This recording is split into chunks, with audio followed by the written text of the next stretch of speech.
Assalomu alaykum hurmatli vatandoshlar va odatdagi yangiliklarimizni boshlaymiz. Boshlashdan oldin katta iltimos, meni ko'rayotgan bo'lsangiz, podpiskani bosinglar. Podpiska bizning kanalimizga rivojlanishiga juda ham yordam beradi. Iltimos, shuni bosib qo'yinglar. Moskva hamda Moskva oblasti va Sankt-Peterburgdagi hamyurtlarimizga 10 yillik stajiga ega ishonchli dokument xizmatlarini taklif qilamiz. Registratsiya va uni продление qilish, трудовой договор, уведомление, spravkalar, проверка bazalar xizmatlari mavjud. Muhim eslatma: Amina ilovasi to'liq ishlamaganligi sababli registratsiya qilmaganlar zudlik bilan ushbu xizmatdan foydalaning. Hoziroq ekrandagi raqamlarga qo'ng'iroq qiling yoki WhatsAppdan yozing. Diqqat, tezkor xabar. Moskvada 2026-yilda patent olish uchun qanday ro'yxatdan o'tish kerak? Assalomu alaykum qadrli mehmonlar, videodan to'liq xabardor bo'lish uchun videoga like va podpisatsiya tugmalarini bosib qo'ying. Agar siz birinchi marta Moskvaga yoki Moskva viloyatiga ishlash uchun kelayotgan bo'lsangiz, migratsion hisobga qo'yish to'g'risidagi qog'ozdan tayyorlangan xabarnoma rasmiylashtirish shart emas. Hozirda ro'yxatdan o'tish qoidalari yanada oddiy va zamonaviy usulga aylangan. Nima qilish kerak? Birinchi, Amina mobil ilovasini o'rnating va uni migratsiya markaziga kelguniga qadar o'zingiz o'rnatishingiz kerak. Bu ilova xorijiy fuqarolar hisobini yuritishning yangi tartibi. Ikkinchi, patent rasmiylashtirish uchun hujjat topshirish maqsadida Mnogofunktsionalniy migratsion sentr Saxarvoga keling.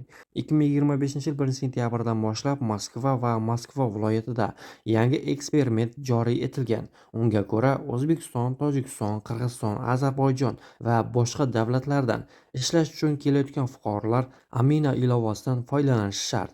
Ushbu ilova eski hisob tartibini to'liq almashtiradi.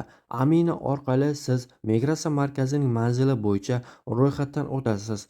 Agar yashash joyingiz, qanday manzilda yashashingiz va yoki dam olishingiz o'zgarsa, bu haqda masofadan turib xabar berib borasiz.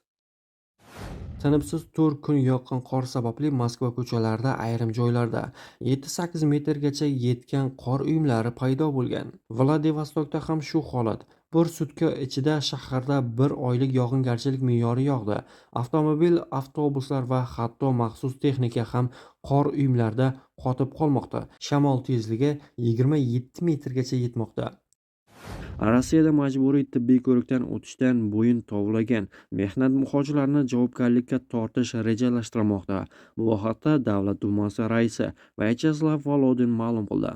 Rossiyaga 3 oydan ortiq muddatga borgan xorijiy fuqarolar uchun tibbiy ko'rikdan o'tish muddati 90 kundan 30 kungacha qisqartiriladi. Tibbiy muassasalar ko'rik natijalarini Rossiya Ichki ishlar vazirligiga, yuqumli kasalliklar aniqlangan taqdirda esa Rosobnadzorga taqdim etish shart bo'ladi.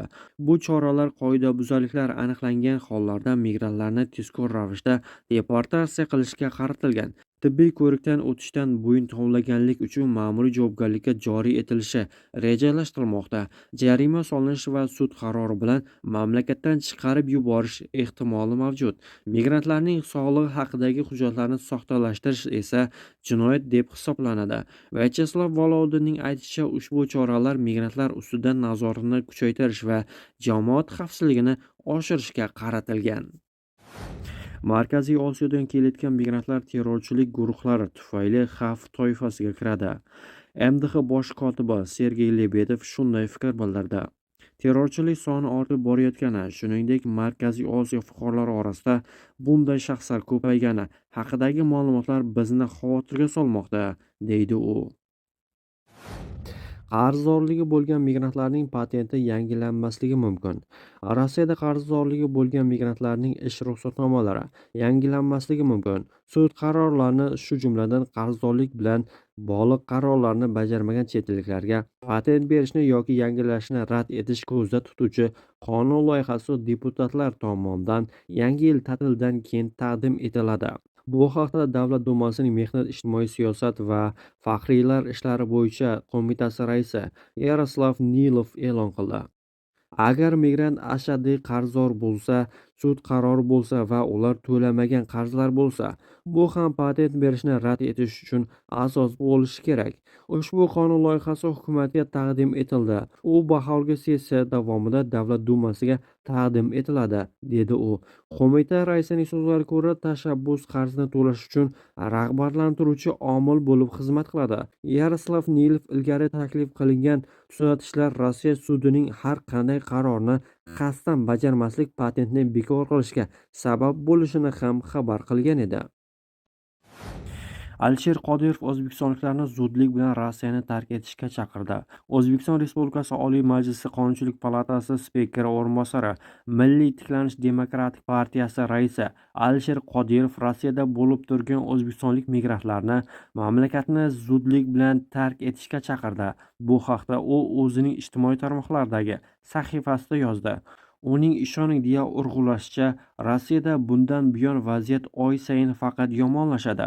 Alisher Qodirov birinchi marta Rossiyadagi o'zbekistonliklar migrantlarga mamlakatni tark etishga chaqirib, u yerga ish izlab bormaslik haqida gapirmayapti. Deputat Rossiyaning Ukrainaga nisbatan bosqinni qorlaydigan o'zbekistonliklar migrantlarga nisbatan mamlakatdagi g'ayriinsoniy holatlarga keskin munosabat bildirgan sanoqli faollardan hisoblanadi. U navbatdagi postida yana migrantlarga yuzlanarkan, ularni daromad uchun oilasining ko'z yoshlariga sabab bo'lib qolmaslikka chorlagan. Aqlingizni ishlating, Rossiyadan tezroq keting. Hech qanday daromad ota-onalar va farzandlaringizning ko'z yoshiga arzimaydi, dedi u.